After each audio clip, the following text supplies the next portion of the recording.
Բարև ձեզ հարգելի հայրենակիցներ, ուղիղ եթերում Նոյան Տապանն է Երևանից, տաղավարում հյուրընկալել եմ Պաշտպան հայրենյաց ազգային մշակութային հիմնադրամի նախագահ պատմաբան Գագիկ Սաֆարյանի եւ հիշեցնեմ, որ մեր ուղիղ եթերի ընթացքում կարող եք զանգահարել ամերիկյան 818-967-5321 եւ հայաստանյան 060 35 11 31 հեռախոսահամարներով հարցեր ուղղել պարոն Սաֆարյանին։ Բարև ձեզ, պարոն Սաֆարյան, շնորհակալ եմ,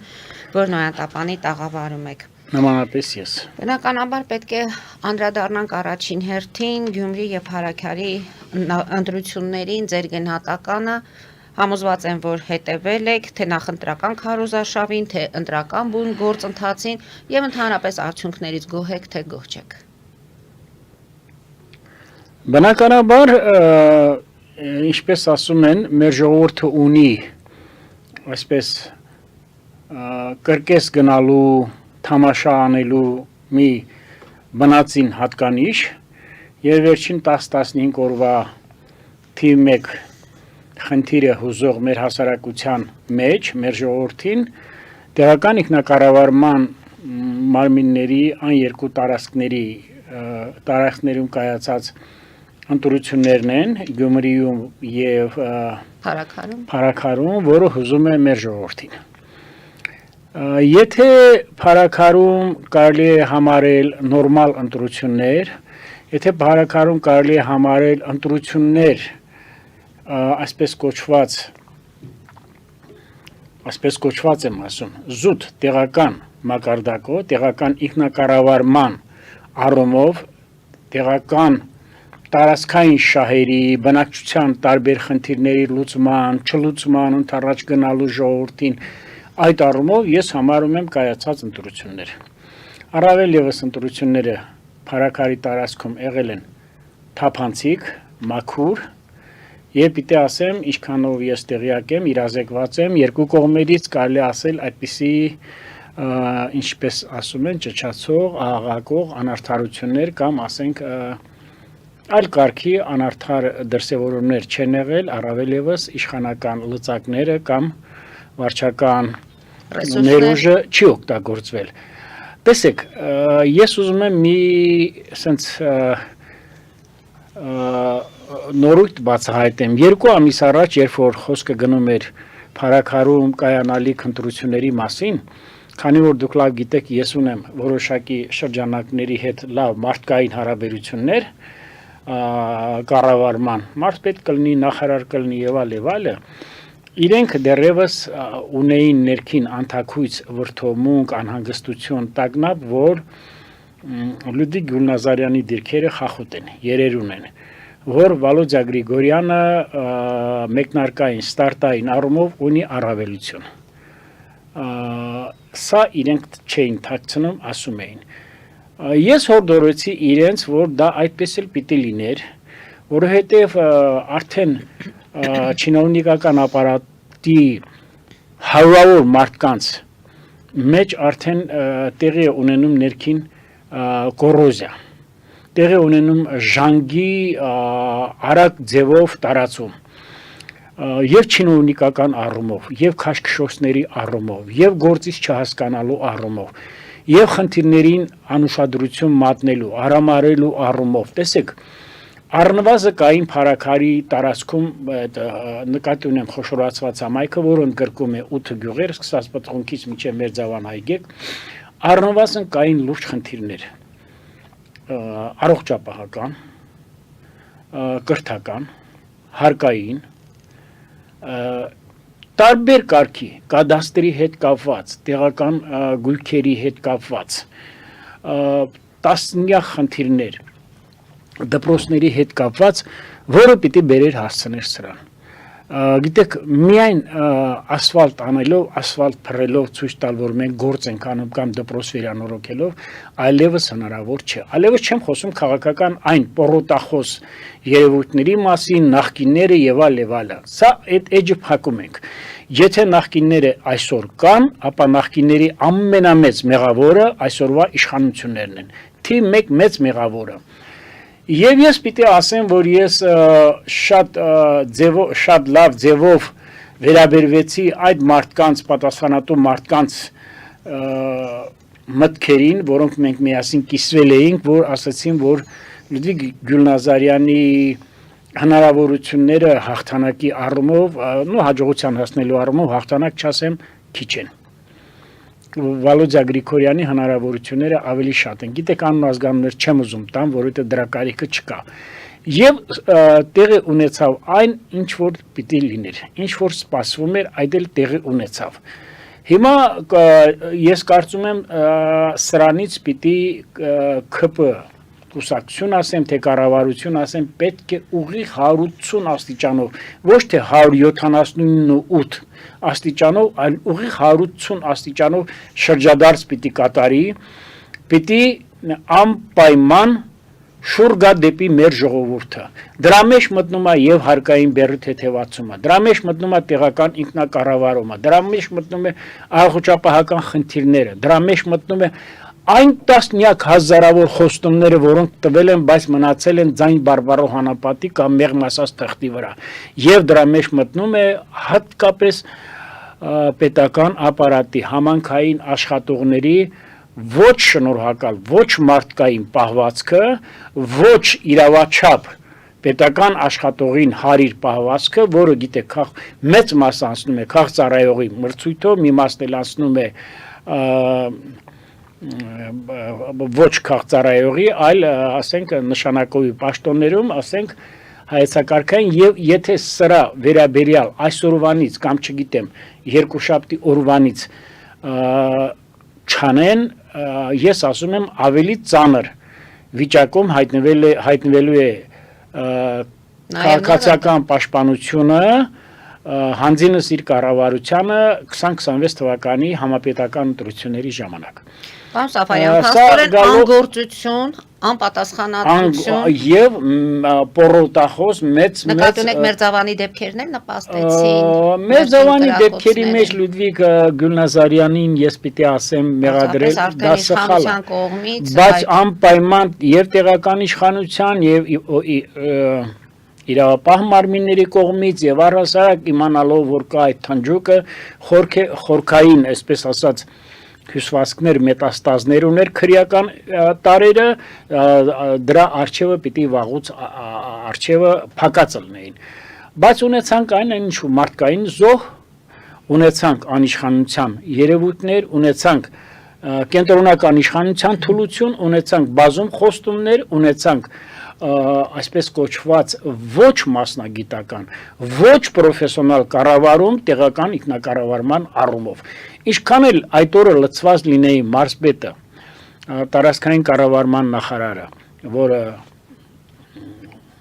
նախկին մարզպետն էր, եւ սոցիալական ծառայության իհարկե փոխանակ ամիսներ շարունակ օգտագործեին իրենց լծակները սոցիալական ոլորտում, կրթական ոլորտում, առողջապահական ոլորտում ընդառաջ գնային մարդկանց, այդ չինովնիկական բազմաթիվ քաշքշոցների դեմը առնեն, այդ ցինիկ ամբարտավան պահվածքը աշխատակիցների, այդպես էլ պիտի լիներ։ Դա ես պիտի ասեմ, պատճառահետևանքային կապով ուղիղ տրամաբանական արդյունք ունեցավ։ Այսինքն իրենք նպաստեցին հենց իրենց պահվածքով եւ ամեն ինչ։ Այո, շատ-շատերը եւ ես պիտի ասեմ, ափսոսում եմ, որ կան մարդիկ եւ այսօր էլ կան այնտեղ մարդիկ, հենց իշխող վերնախավում, որոնք շատ ծանր են տանում, բայց իրենք նախապես ունեին այդ տագնապը եւ ներքին մտահոգությունը եւ անհանգստությունը։ Եվ աշխատելու հնարավորությունը, այո, իհարկե։ Գալու Գյումրիին, գիտեք, ինքը Գյումրին, ես ինչքան որ տեղյակ եմ, ասենք, վերջին հաշվով ես փորձված մարդ եմ, հասուն տարիքի մարդ եմ, ինչքան որ տեղյակ եմ, Գյումրիում ես պիտի մի քիչ մեղմ ասեմ, որպեսզի եթե մի քիչ էլ այսպես ասած բառապաշարից դուրս խոսքեր ասեմ, ես գյումրեցիներից նախապես ներողություն եմ խնդրում, բայց ստիպված եմ ասելու, որովհետև այդպես էլ կա։ Գյումրին ունի իր ավանդույթները, որոնք ձևավորվել են տասնամյակներով կամ ավելի շատ հարյուրամյակներով։ Գյումրիում կան այսպես կոչված ավանդական բարքեր, ասենք թաղային, նույն էլ կար իմ հարևան Ճարտար գյուղում, ես իմ հայրենի, ասում եմ հարևան, ես ձեզ որ ասեմ 90-ական թվականներին կամ 2021-րդ դարի սկզբին Ճարտարում տեղական ինքնակառավարման մարմինների ընտրություններում այնպիսի մարդիկ են հաղթել, որոնք եղել են դասալիկներ, որոնք փախել են պատերազմի ժամանակ։ Եվ այնպիսի մարդիկ, արժանի մարդիկ չեն ընտրվել Արցախի ազգային ժողովի падգամավոր կամ տեղական ինքնակառավարման, որը զավեշտի, սարկազմի դաշտից է։ Արդյունքն էլ եղավ։ Արդյունքն եղավ այ բանից մենք նույնիսկ ես ասեմ 2000-ականների սկզբներին արդեն այսպիսի մարդիկ, դավաճանները, դասալիկները այ պանքով էին խոսում այն մարդկանց մասին, որոնք 5 անգամ վիրավորվել են եւ զենքը ձեռքերին պայքարել են Արցախի հանուն Արցախի անկախության եւ ազատության։ Գյումրին ունի իր ավանդական, այսպես ասած, մոտեցումները ընտրությունների համապետական թե տեղական ինքնակառավարման այս ընտրությունների հանդեպ։ Տեսեք, Թուրքի մայլա, որտեղից Մարտուն Գրիգորյանն է, Սլաբոդկա, որտեղից նախկին քաղաքապետ տխրահարչակ Վարդան Ղուկասյանն է, գծի մայլա, բարակներ, չգիտեմ, Բոշի մայլա, եւ այս հիմա էլ կան նոր թաղամասեր, հա, Ձիթողցոնց թաղամաս, հիմա էլ կան նոր թաղամասեր, ասենք Մուշ թաղամասը, որը նոր է կառուցվել երկրաշարժից հետո կամ ավստրիականը։ Եվ մարդիկ առաջնորդվում են նեղ խմբակային թայֆայական թաղային շահերով։ Ես ինքս իմ համար զարմանալի է, ինչպես կարող էր քրեացին, ամբողջ քրեական մշակույթի իր մեջ ներառած մարդը լինել կոմունիստական կուսակցության թեկնածուն։ Դա խոսում է այն մասին, որ Վարդան Ղուկասյանը նվազագույնը կաշառել է կամ շահագրգռել է կոմունիստական կուսակցության անդամներին, որոնց համար դա սովորական նորմա է, ապրելաձև է եւ դարձել է նրանց թեկնածուն։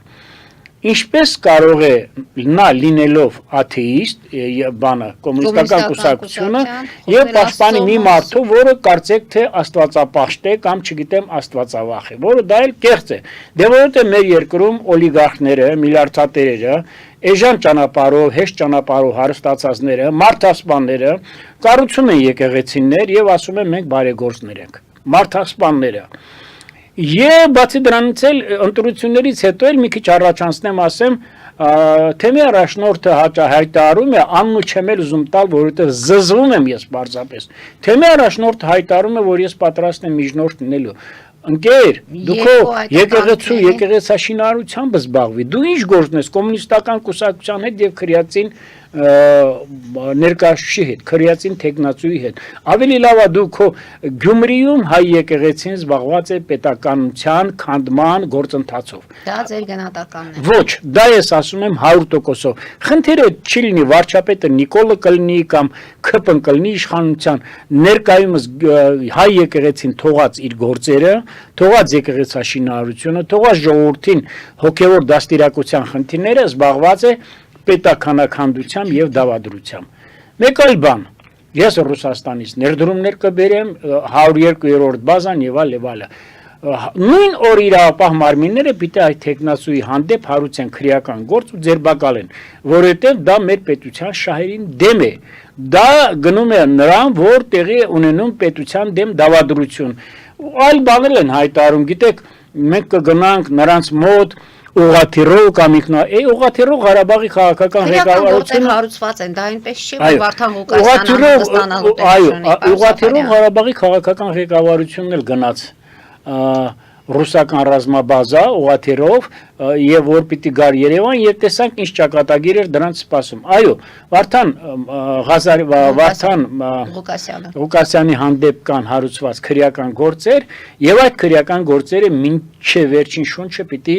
առաջ տարվի իրավապահ մարմինների կողմից, դատախազության, ոստիկանության, ԱԱԾ-ի, չգիտեմ, որոնք ընդգրկված են եւ դա պիտի արվի 100 պատշաճի եւ արդարության տարին ու ոգուն համապատասխան։ Գալով նրան, թե Մարտուն Գրիգորյանը, թե այդ Սերժի ու չգիտեմ իր փեսայի տեխնացու կա մեկը այդ խոսափողը այդ Մխիթարյան, հա,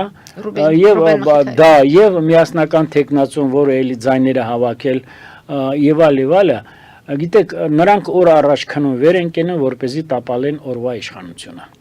Նրանք զբաղված են ռևանշիստական Գյումրիի համար չէին։ Այո։ Ես ասեմ, իմիջիալոց իմ կարծիքը ասեմ, որ եթե այս ընտրություններում երկու տեխնացու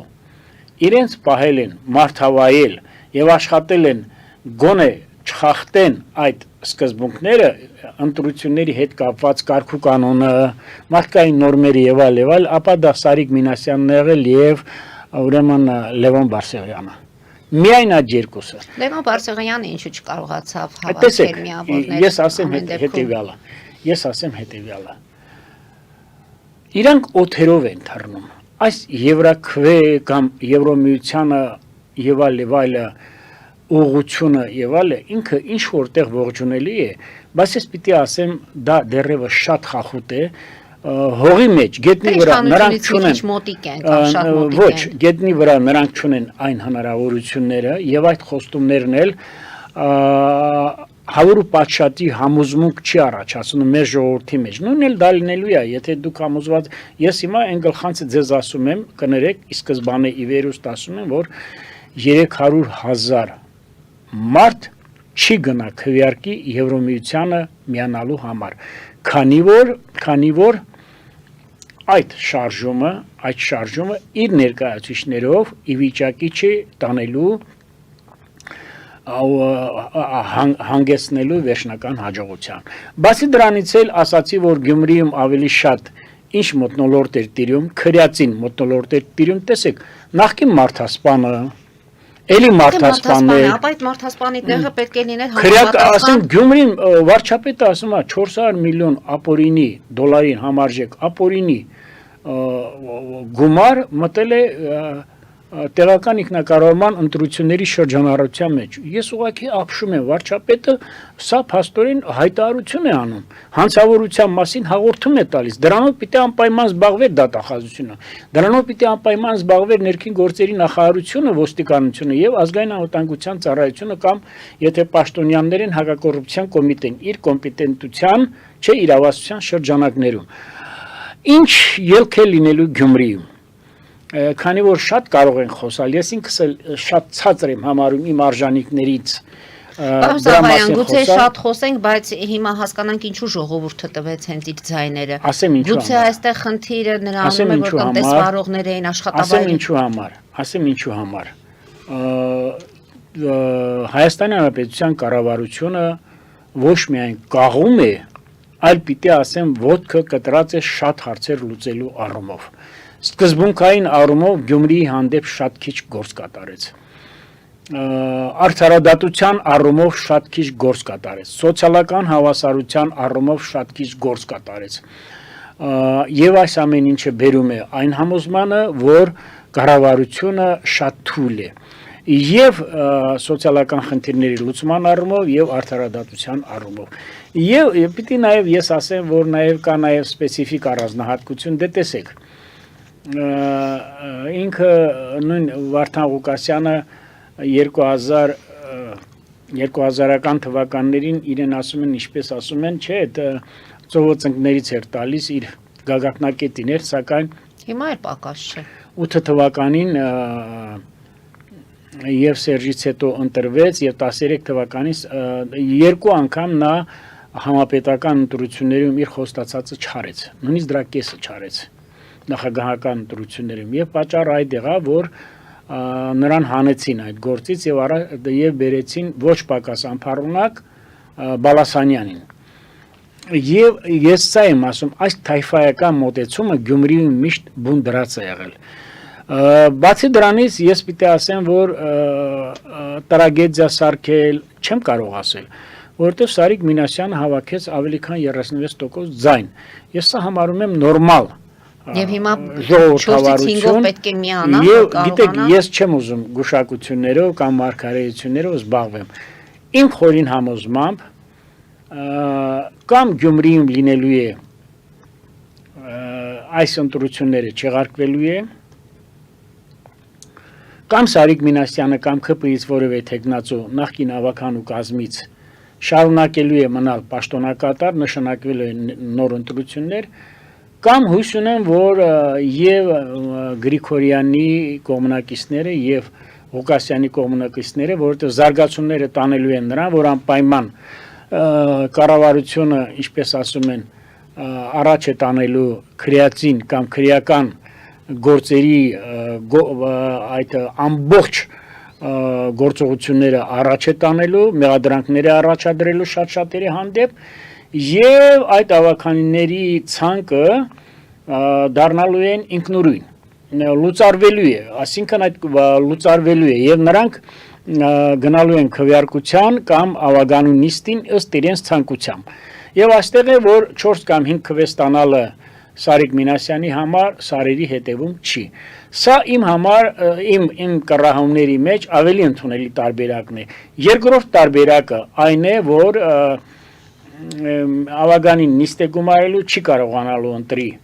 քաղաքապետ, ես սա համոզված եմ ասում, դա էլ կա, եւ որոշ ժամանակ անց ուրեմն ավագանին օրենքի ուժով լուծարվելու է։ Այլ տարբերակ չեմ պատկերացնում, ես չեմ պատկերացնում, որ Վարդան Ղուկասյանը կհավաքի 17 ձայն։ Դա բացառվում է, տեսեք, ինչքան էլ ասեմ, որ Սերժից է կախված Գյումրի ընտրություններում համանքի ղեկավարը, տեսեք, ես մի բան ասեմ։ Եթե սա ավելի ակնհայտ է դառնում, ապա Նիկոլի հաղթաթղթերը, կառավարության ղեկավարի Փաշինյանի հաղթաթղթերը ավելի իրատեսական եւ ավելի գործունակ են դառնում,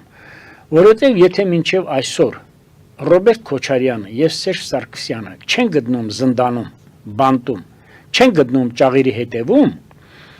ապա ես պիտի ասեմ, որ սա խոսում է մեր ժողովուրդը հիմա էլ ասում է կա պայմանավորվածություններ, որին ես չեմ հավատում իհարկե։ Մեկ ուրիշ տարբերակ կա։ Եթե Ռոբերտ Քոչարյանը եւ Սերժ Սարգսյանը ուզում են որպեսզի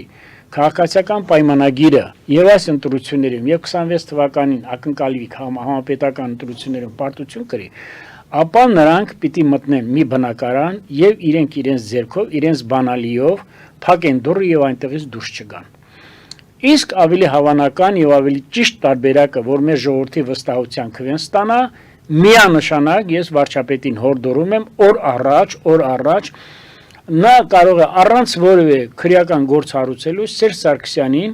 եւ Ռոբերտ Քոչարյանին կես ժամվա ընթացքում բանտարկել։ Առանց որևէ քրեական գործ հարուցելու, որովհետեւ այդ մեղքերը եւ այդ հանցանքները հարուրապատիկ են, սկսած բանակից, սկսած Ղարաբաղից, սկսած իրենց հարստանալուց եւ այլն։ Նրանք շահարկում են ամեն ինչ, անսուրբ կերպով, սրբապեղծ կերպով նրանք շահարկում են ամեն ինչ, սկսած արցախցիների խնդիրներից, օրավոր խնդիրներից, կենցաղային խնդիրներից, մինչև տեղական ինքնակառավարման ընտրությունները, հիմա ես ասեմ, Գյումրիում նաև լավ ձևով պատտվել է գումար։ Չգիտեմ, մի հոգու են տարել, թե երկու հոգու են տարել, Գյումրիում նաև պատտվել է կաշառք, Գյումրիում տեղի ունեցել նաև բազմաթիվ ընտրախախտումներ։ Եվ այդ հայտարարությունները հենց նույն թեկուզ ասենք դուք պատկերացնում եք գումարի պատտվել է, ասում են որ այդպես չի տրվել ընտրակաշառք, մեկի հիվանդանոցի հարցնելուց է, մեկի ուսման հարցնելուց է, դրա համար չի եկել։ Տեսեք, ես մի ավելին պիտի ասենք դուք պատկերացնում եք, ասենք ամբողջովին քրեական մշակույթ կրողը, ես դա համարում եմ նույնիսկ սուտ քրեական մշակույթ կրողը դաշնակցում է կոմունիստական կուսակցության հետ, դաշնակցում է եկեղեցու հետ։ Եվ ընդ որում մեր անկախությունն ու ազատությունը դնում է ոչ թե կասկածի տակ, այլ վերացման վտանգի առջև, նորից կապնվելով ռուսների հետ ներդրումներ բերելով կամ ռուսական զորքերի արկայության եւ այլն։ Եվ մեր եկեղեցին անթաքույց ուրախությամբ հրճվանքով իրեն պահում է այնպես կարծեք թե Գյումրիում տեղի է ունեցել, չգիտեմ, Հայաստանի, հայկական ուժերի ներխուժում արևմտյան Հայաստան։ Ամբողջը անթաքույց կերպով այս ցինիկ տմարդի ոչ ազգային վերաբերմունքը զգացվում է։ Խնդիրը այն չէ, որ Գյումրիում, եթե լիներ Գյումրիում նորմալ քաղաքակիրթ ձևով ընտրությունները, ապա նույն ձևով ոնց որ ասենք տեղի ունեց, ինչպես որ տեղի ունեցավ Փարաքար համայնքում, ապա նույնն էլ կարելի էր կազմակերպել այնտեղ։ Բայց քանի որ կառավարությունը շատ հարցերում թերացել է, իթիվս այլ հարցերի ես նաև ասեցի, չեմ ուզում նորից անդրադառնամ, դա չինովնիկական պահվածքն է շատերի մոտ։ Տեսեք, հասարակ բան է։ ասենք Վիլեն Գաբրիելյանի պահվածքը լրագրողների հանդեպ։ Դա այդպես պիտի լիներ, որովհետև Անդրանիկ Քոչարյանի պահվածքը լրագրողու հանդեպ համարժեք պատասխան չստացավ իրենց կողմից, եւ Անդրանիկ Քոչարյանի ցինիկ պահվածքը հայոց ցեղասպանության զոհերի ուրացման առումով, ես դեռևս անցյալ տարի եմ ասել, որ սա հեռուն գնացող նպատակներ է, եւ կառավարության ղեկավարի այս վերջին անիմաստ խոսակցությունները երևակայական հայրենիքի, իրական հայրենիքի, ես ձեզ 100% ասում եմ, որ այսօրվա կառավարության մեջ կամ չկան կամ կարող են 1-2 հոգի լինել, որոնք պատկերացում կազմեն իրական Հայաստանի մասին, պատմական Հայաստանի մասին, հայոց պատմության մասին եւ այլն։ Տեսեք, տեղին է հիշել մի լավ բան։ Ես մի ընկերոջ, լուսահոգի, հրաշալի ընկերոջ երջանկահիշատակ խոսքն եմ ուզում մեջ բերեմ մի 10-12 տարի առաջ, երբ որ նա ասել է ազգային ժողովում Վահան Հովհաննիսյանը, Դաշնակցության բյուրոյի անդամ եւ ազգային ժողովի փոխնախագահ, որ ասել է դիմելով հանրապետական կուսակցության ներկայացուցիչներին, ասել է, եթե գլխավոր դատախազը չլինի, Սերժը չլինի, Հովիկ Արգամիչը չլինի եւ զանազան մկներ կամ կենթանաբանական այգու ներկայացուցիչներ չլինեն, Շարմազանովը եւ Աշոտյանը եւ մյուսները մի ձայն չեն կարող ունենալ։ Նրանց մուտքերում, շենքի շքամուտքերում եւ ուրեմն դալաններում այնքան կծեծեն, որ նրանք կուշաթափեն։ Եվ այն մեկն էլ կար տխրարչակ եւ ասում էր Վազգեն Խաչիկյանը ինչ վատ բան արել, դե եթե մեռած հոգիները գալիս ձայն են տալիս, ասում էր դե մի հատ էլ թող աշխատավարձ ստանան գնան։ Այ սարկաստիկ, լամպունային ոճով ասել, բայց փայլուն ասել։ Հիմա էլ նույն ձևի, եթե չլինի Նիկոլ Փաշինյանը, եթե չլինեն կառավարության, ասենք 1-2, շատ չեմ էլ ուզում ասեմ, բարեխիղճ աշխատողներ։ ՔԲ կուսակցությունից այդ 80 քանի պատգամավորներից քանիսը կվայելեն մեր հասարակության իրական գնահատականը, դրական իմիջի իմաստով։ Ես ուզում եմ ձեզ հարցով դիմեմ, սա ռետորական չէ։ Ինձ թվում է այդ համակարգիչ եք դուք։ Հասարակության կարծիքն է, որ աշխատողը միայն Նիկոլ Փաշինյանն է։ Ես ձեզ ուրիշ բան եմ ասում, եթե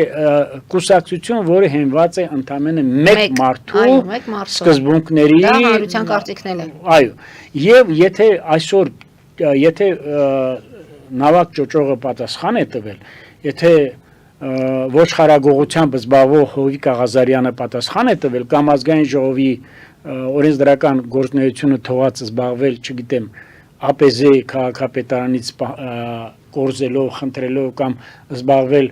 անասնապահությամբ, ես չգիտեմ, որ մեր երկրում ազգային ժողովից բարձր գործունեություն չկա։ Եվ գիտեք, ամենակարևորը որն է,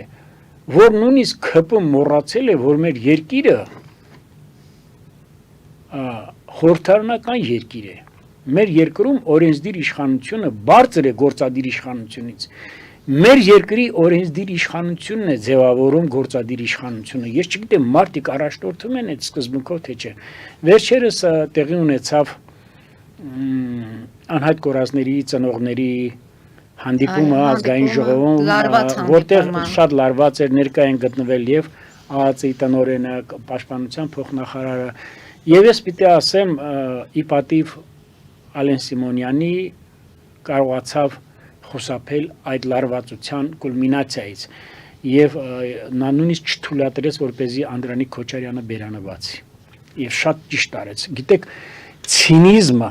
ամբարտավան ոճը, որոնք իրենցից ոչինչ չեն ներկայացնում։ Մարդկանց ես ճանաչել եմ ավելի քան 30 տարի, միայն զբաղված են եղել բանսարկությամբ, միայն զբաղված են եղել դավադիր գործարքներով, միայն զբաղված են եղել սեփական կարիերայով, քսնվելով, ուրանալով իրենց համար կարիերա ստեղծած մարդկանց, առաջ խաղացում ապահովված մարդկանց եւ շատ շատերը այսօր էլ մեր քաղաքական դաշտում երկու կողմերից էլ կան այդպիսի մարդիկ։ Իմիջիալոց ես ասեմ, Վահան Հովհաննիսյանի ասածը չի վերաբերում միայն ՔՊ-ին։ Վահան Հովհաննիսյանի ասածը ավելի շատ վերաբերվում է նաեւ հանրապետականներին եւ մյուս դաշինքը Քոչարյանի գրպանի կուսակցությունը եւ նրանց, որովհետեւ նրանցից ոչ մեկը ես ձեզ հավաստիացնում եմ 100%-ով եմ հավաստիացնում, որ նրանցից ոչ մեկը, եթե չլներ այդ փողը, եթե չլներ Քոչարյանի ռևանշիստական նկրտումները, ոչ մեկը 100 ձայն համապետական ընտրություններում չեն հավաքի։ Ահա մենք ունենք այն, ինչ որ ստեղծել ենք։ Ինչ են ասում, Ինչ ցանես։ Քանի ցանես, կարկուտ կհնձես, հա։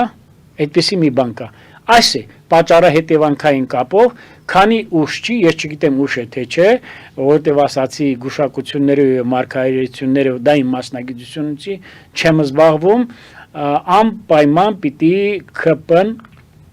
քաղաքացիական ներողություն եմ խնդրում, քաղաքացիական պայմանագիր կուսակցությունը պիտի լուրջ հետևությունների հանգի եւ իր խոստումների առումով եւ կադրային հարցերի առումով եւ մեր ազգային արժեքներին տեր կանգնելու առումով, որովհետև արտաքին քաղաքականության մեջ, եթե մենք ունենք ինչ-որ միտեղ դիվերսիֆիկացված ասեմ, թե չգիտեմ, ժամանակին դա կոչում էր նաև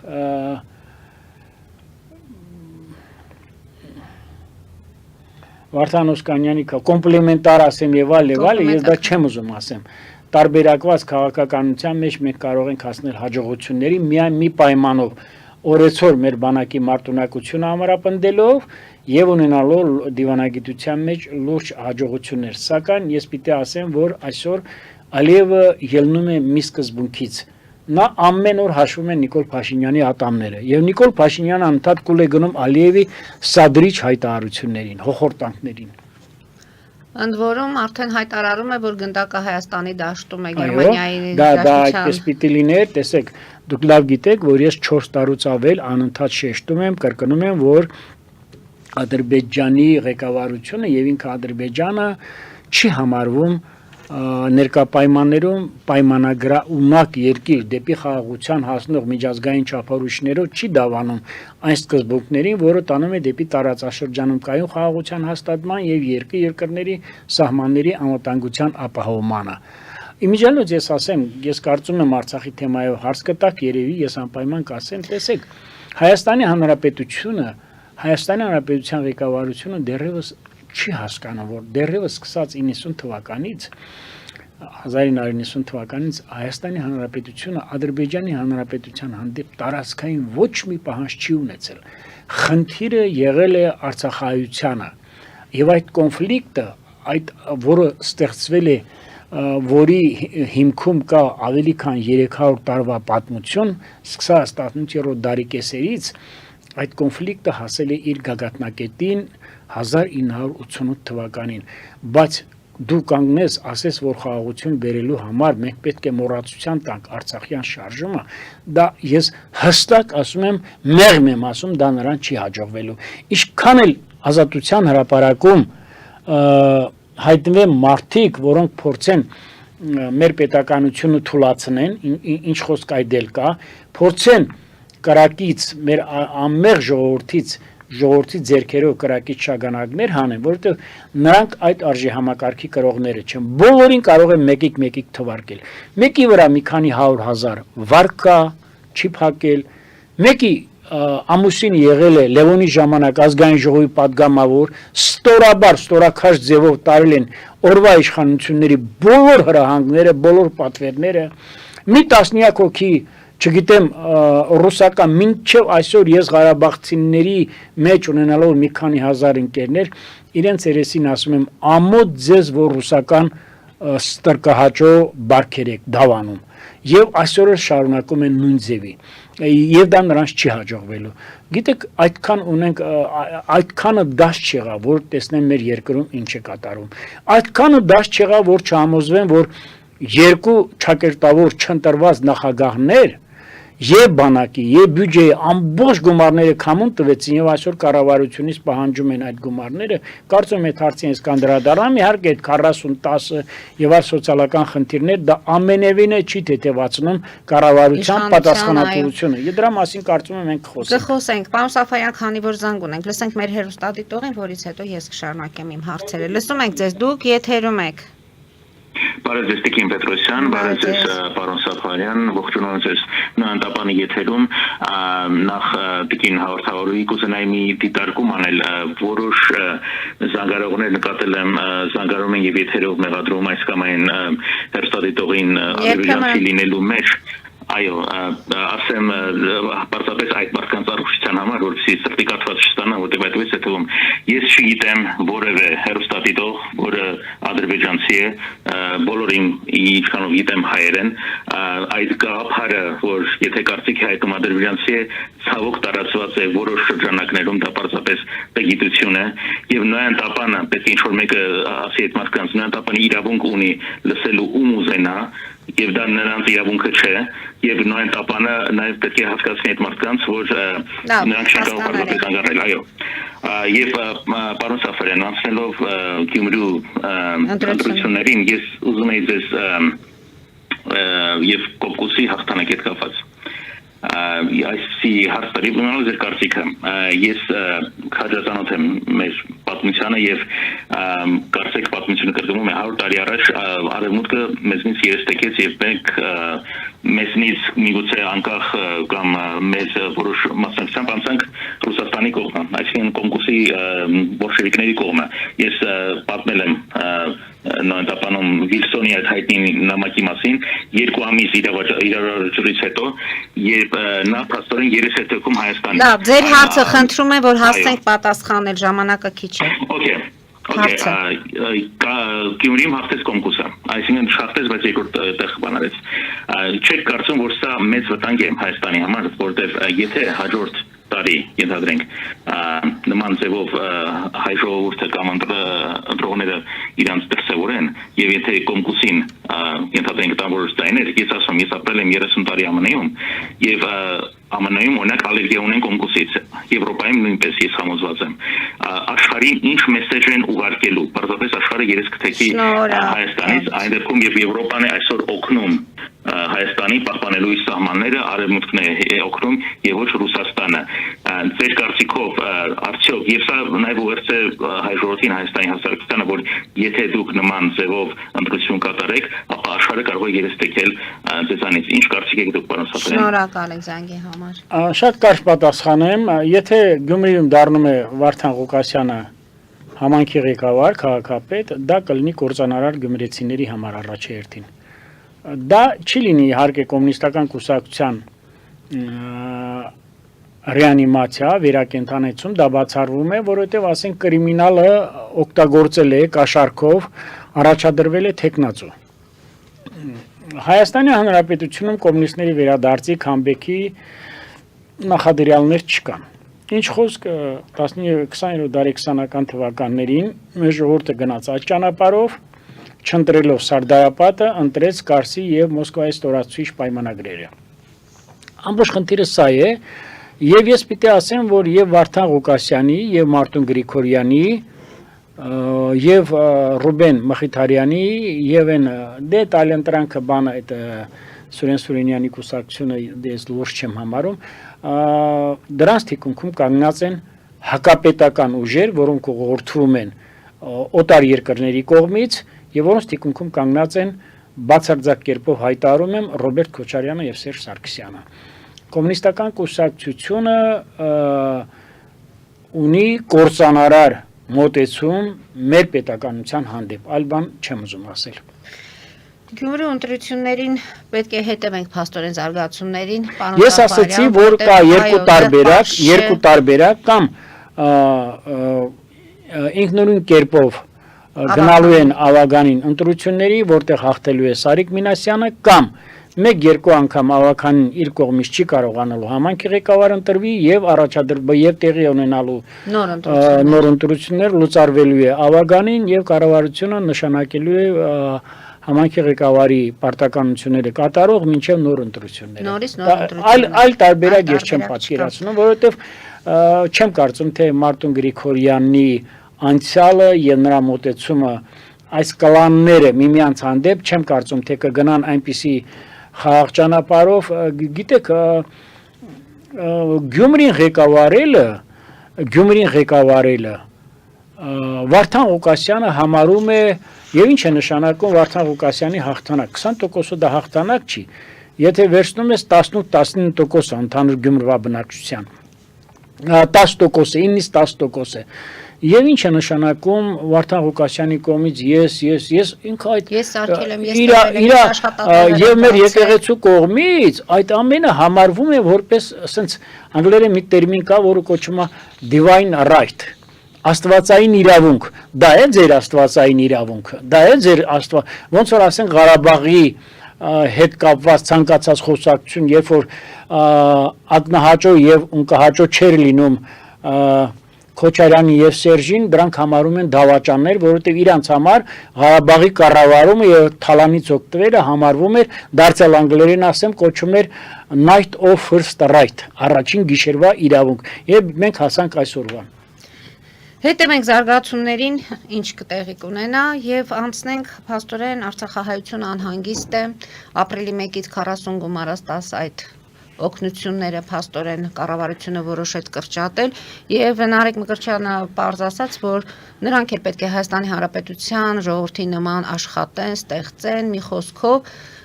կան ծրագրեր ներգրավեն եւ այլն եւ 2 շաբաթ ժամանակ են տվել, մենք գիտենք, որ օպերայի բակում փաստորեն նստացույց եւ նրանք իրենց բոլոր այդ պայմանները ներկայացրել են կառավարությանը եւ 2 շաբաթ ժամանակ են տվել։ Պարոն Սաֆարյան, արդյոք Նիկոլ Փաշինյանը չէր հասկանում, որ Արցախահայությանը այդպես վերաբերվելու դեպքում նրանց կարողանալու է հանել իր դեմ։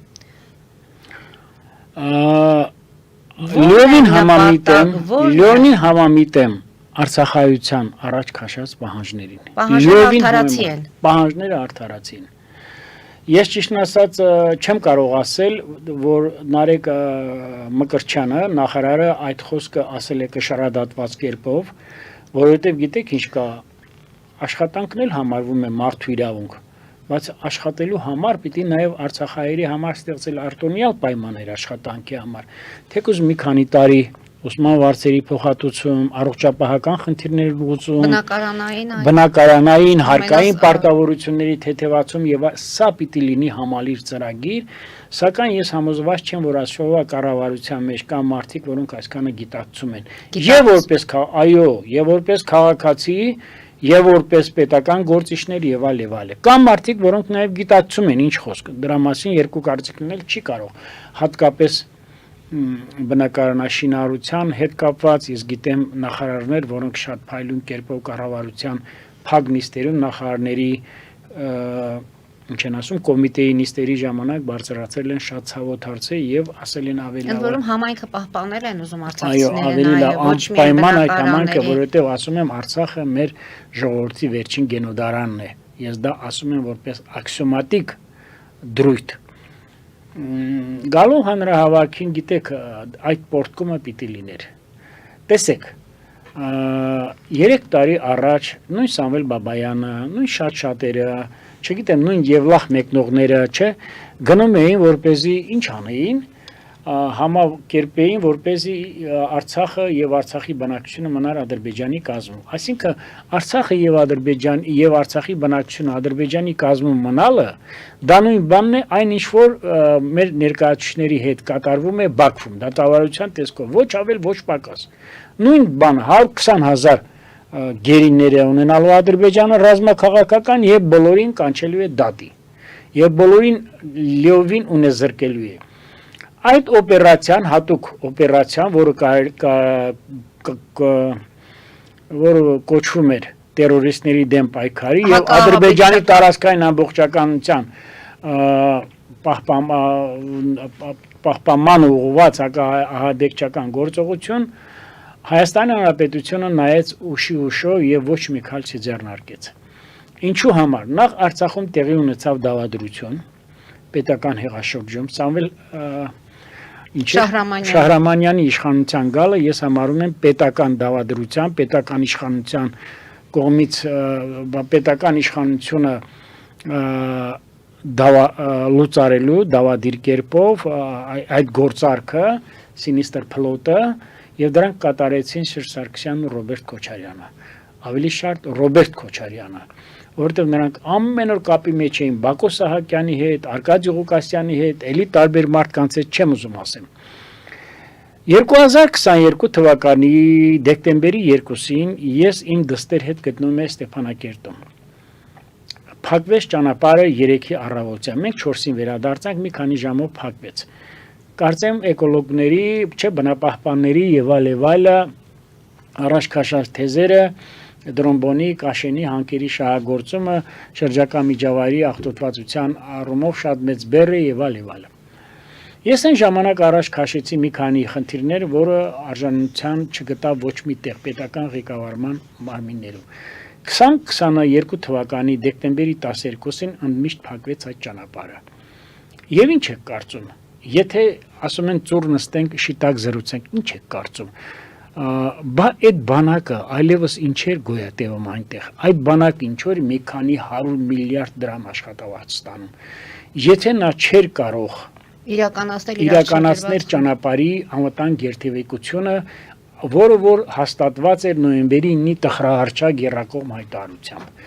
Եվ պիտի հրավիրեր եւ ռուսների ուշադրությունը Արցախի ղեկավարությունը եւ Հայաստանի ղեկավարությունը եւ ադրբեջանցիների ղեկավարությունը։ Այսքանից հետո հիմա ես պիտի ասեմ հետեւյալը. Կամո Վարդանյանը լինելով պաշտպանության բանակի հրամանատար եւ Արցախի պաշտպանության նախարար, ես պիտի ասեմ քարքարի վրա Արցախի բանակում չի դրել։ Բացի աշխատավարձ ստանալուց, բացի օգտվելուց արտոնյալ պայմաններից եւ նրան հետ հավասարապես այս պատասխանատվությունը կրում է Արցախի բանակի բարձրագույն հրամկազմը եւ նաեւ Արցախի ռազմաքաղաքական ղեկավարությունը։ Գիտեք, ես ասել եմ, մի անգամ էլ ես պիտի ասեմ ձեզ։ Իմ հարաբերությունները հարթ եւ համերաշխ եւ խաղաղ չեն եղել Սամվել Բաբայանի հետ բացառությամբ մի քանի ամսից 96 թվականից։ Քանի որ ես լավ եմ ճանաչում այդ մարդու եւ որակները, մարդկային եւ բնավորության գծերը, բայց ես չեմ ուզենա այդ դաշտից խոսամ։ Բայց ես պիտի ասեմ, որ ուղիղ 35 տարի շփվելով հայ զինվորականության հետ եւ Հայաստանում եւ Ղարաբաղում եւ ամենուր իր անկոտրում բնավորությամբ, իր բանակը ղեկավարելու իր ջիղով, ներքին տաղանդով եւ այլը, նույնիսկ ամոթել է որևէ մեկին համեմատենք Սամվել Բաբայանի հետ։ Ես չեմ ուզում իրեն գովաբանեմ, ասեմ դատապետեմ, բայց ես պիտի ասեմ մեր բանակին պետք են առաջին հերթին կամային զինվորականներ։ Մեր եւ իմիջիալոց ես պիտի ասեմ Սամվել Բաբայանը շատ լավ գլուխ էր հանում, շատ լավ պատկերացում ուներ եւ օպերատիվ գործողություններից եւ ռազմատեխնիկական վերազինումից եւ հետևակից եւ շարային զորքերից եւ հատուկ ծառայություններից եւ այլը։ Այլ հարց է, որ ասենք ես չեմ ուզում այս պահին քննարկեմ նրա մարդկային որակները կամ նրա գրագիտությունը կամ նրա էրուդիցիայի աստիճանը եւ այլը։ Բայց դե գիտեք, ես մի բան ասեմ, պատմության մեջ քամբեկներ շատերին չի հաջողվում։ Չգիտեմ դա ինչու է այդպես, եթե Նապոլեոնին հաջողվել է, ապա դա ընդամենը տևել է 100 օր։ Հիմա դարձան խոսում են Գյումրի ընտրություններից, ես պիտի ասեմ, եթե Վարդան Ղուկասյանը դա համարվում է որպես տրիումֆալ, չէ, հաղթական վերադարձ, comeback, չէ, Նապոլեոնի պես, դա եւ ես պիտի ասեմ, որ ճտերը աշնանն են հաշում, դա էլ նրան չի հաջողվելու։ Նույնն էլ գալով այստեղ, շատ-շատերին չի հաջողվելու։ Ինչու համար պիտի Հայաստանի Հանրապետությունը ակնդետ ուշադրությամբ հետևի արցախցիներին։ Արցախցիներին ընթരാճ գնա սոցիալական խնդիրների լուծման ուղղությամբ։ Պարտադիր առաջին պահպանելու Արցախյան գենոֆոնդը, գենոդարանը։ Երկրորդը պիտի ստեղծի համայնքներ, թեկուզ մի քանի հազար բնակչության, որտեղ արցախցիները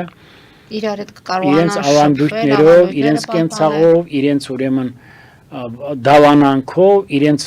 տասնամյակների ընտանեկան սովորություններով շփվեն եւ ունենան այդ աշխատատեղերը։ Այդ 40-10 կներեք արտահայտությանս,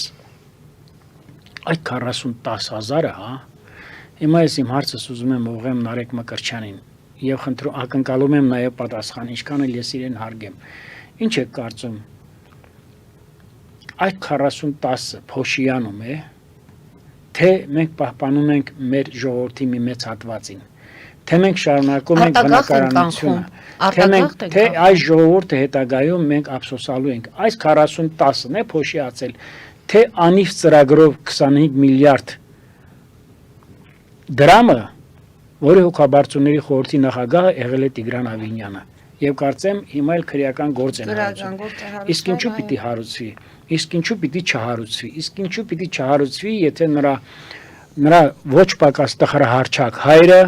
ինչ տարբերություն, Անդրանիկ Քոչարյան, Վիլեն Գաբրելյան, քաղաքապետի հայր, էլի մարդիկ, որոնք ի վիճակի են այդպիսի ցինիկ կերպով, չէ ասել համբալներ, չէ կարծեմ ինչ-որ այդպիսի մի արտահայտություն, օպելի վարորդներ, հա եւ այլ։ Ամբողջ խնդիրը սա է, ասում է ձեր աշկի գերանը բանը չեք տեսնում, խալխի բանը դիմացինի աշկի փուշն եք տեսնում, անպայման Հայաստանի կառավարությունը մինչև վերջ պիտի հետամուտ լինի, արտարադատությունը պիտի չլինի էլեկտիվ կերպով ընտրովի եւ այդ 40-10 առազրակ պիտի չքննարկվի։ Ես պիտի իմիջիալոց ողջունեմ Հայաստանի Հանրապետության կառավարությանը 23 թվականի սեպտեմբերին արտագաղթի հետևանքով այստեղ հանգրվանած Արցախի ժողովրդի հանդեպ մի քանի ամսվա մոտեցումը, որը հիրավի դրվատանքի է արժանի, սակայն ես հիմա էլ զանազան ասեկոսներ եմ լսում, որ ասում են կառավարության նիստերում կան անթակույց նեղ շրջանակում վարչապետը ասել է գնացեք թալանած գեներալներին ասեք, թե թալանի մասին հայտարարությունս տալիս առաջինը պիտի կառավարությունը զբաղի եւ իր ապահ մարմինները պիտի զբաղվեն։ Հիմա էլ նախկին շտաբի պետի դեմ է 4 միլիարդ 300 միլիոնի եւ այդ բոլորի հիմքում կան իհարկե օբյեկտիվ պատճառներ, անպայման այդ թալանի երևույթները կան, բայց ես ասում եմ մեր ժողովրդի 120,000 ժողովրդին մատնել անուշադրության խնդիրների վերաբերվել մատների արանքով դա առաջ է բերելու մեծ այսպես ասած տագնապ, առաջ է բերելու մեծ անհանգստություն մեղմ եմ ասում առաջի երթին կառավարության համար։ Առավել եւս որ սարերի հետևում չի 2026 թվականի համապետական ընտրությունները։ Տեսեք, պարոն Սաֆարյան, դուք ասում եք Փարաքարում 2 ամիս առաջ այդ տագնապը զգացել են եւ ոչինչ չարեցին, արդյունքում այնտեղ չանցան։ Հիմա այս տագնապը կա, արցախցիները ոչ թե կուլիսների ետևում են այս բողոքներն անում կամ իրենց տներում, բացահայտ դուրս են եկել փողոց։ Եվ նրանց պետք չէ համախմբել, նրանց պետք չէ առաջնորդնել։ Իրենք իրենց միջից ունեն այդ առաջնորդները։ Միանշանակ կառավարությունը կամ պատկան մարմինները կամ իրավասու մարմինները պետք է առաջնորդվեն մի սկզբունքով։ Այդ հանրահավաքի մասնակիցների ներսից ընտրեն մարդիկ, որոնց հետ աշխատեն։ Պետք չի ոչ Արցախի ներկայացություն, պետք չեն ոչ գեներալներ, որտեղ տեսան գեներալները, բացի ամեն ինչով զբաղվել են բացի բանակից։ Ամեն ինչով Արցախի գեներալիտետը, ես ձեզ ասում եմ, բաց, ամեն ինչով զբաղվել են բացի բանակից։ Ինչով ասեք անբարոյականությամբ, կաշառքով, թալան, ամեն ինչով բացի եւ պիտի ընտրեն մարդկանց, որոնք թեկուզ թող ընտրեն 50 մարդկանց, որոնք բարձրաձայնում են այդ հարցերը, կլինեն մտավորականներ, կլինեն բժիշկներ, կլինեն որակյալ բանվորներ, կլինեն զինվորականներ, կլինեն, չգիտեմ, հատուկ ծառայությունների աշխատակիցներ, կլինեն, չգիտեմ, ոստիկաններ, կլինեն որակյալ բանվորներ եւ այս հարցերը պիտի անպայման առաջ տարվի։ Այո, սա լուրջ թեմա է լինելու, սա լուրջ խորխորատ է դառնալու Հայաստանի կառավարության համար։ Ասում եմ, մեր ժողովրդին օգտագործելու են, Արցախայությանը օգտագործելու են, կառավարությանը Արցախն է շահարկում, իսկ Գյումրիին Արցախայությանը ուզում եմ կոչել սթափության։ Հայաստանի կառավարությանը եւս ուզում եմ կոչել սթափության։ Օր առաջ կատարեք ձեր քայլը։ Այո, Արցախահայերը ճիշտ են ասում, գդակը Հայաստանի Հանրապետության կառավարության դաշտում է։ Արցախահայերը վերադառնալով այստեղ, հիմա ես չեմ ուզում անդրադառնամ այլ հարցի, որ ինչու չեն կռվել, ինչու չեն պաշտպանվել, դրա մեջ կա ճշմարտություն եւ ես 100%-ով ստորագրում եմ դրա տակը։ Կամ որքանով են կռվել, այո, կենաց մահու բաներ կարող է լրիվ կոտորվին, եթե Արցախահայերը չեն ընդունել ադրբեջանական լուծը, ապա ձեռք են բերել մի մեծ իրավունք միջազգային առումով վերադարձի իրավունքը եւ հազարամյակներով իրենց բնորաններում ապրելու իրավունքը վերստին ձեռք են բերել եւ որոնք չեն կարողանում ժխտեն մերժեն նույնիսկ Միացյալ ազգերի կազմակերպության անվտանգության խորհուրդը մեծ պետությունները տեսակ նույն Գերմանիայի կանցլերը եկավ այստեղ եւ ինչքան փայլուն իրեն պահեց չնայած Ադրբեջանում գնաց բայց նա արդեն ոնց են ասում արդեն արած է ամբողջը սա է մենք ունենք արցախայության վերադարձի անկախտելի իրավունք դա անպայման պիտի իր տեղը գրավի միջազգային հարթակներում սակայն ես մի բան ասեմ եթե մենք այսօր պիտի հրաժարվենք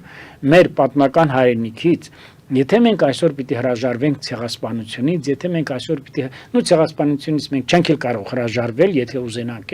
եթե մենք պիտի հրաժարվենք շատ հարցերից ապա ես ինչպես ասում եմ Ալիևը առաջ է քաշելու նոր հոխորտանքներ նա իր ախորժակը գնալով ավելի է գրգռում որովհետև ասացի որ ամեն օր Ալիևը հաշվում է Հայաստանի կառավարության ղեկավարի ատամները Շնորհակալություն եմ հայտնում պարոն Սաֆարյան այսօրվա հաղորդման համար հարգելի հայրենակիցներ այսօր այսքանով ավարտում ենք հետևեք զարգացումներին եւ նշեմ որ մեր ուղիղ եթերները կարող եք նայել նաեւ մեր Patreon-ում QR կոդը էկրանի վրա դրված է այնպես որ հետևենք բոլորը զարգացումներին մնացեք խաղաղությամբ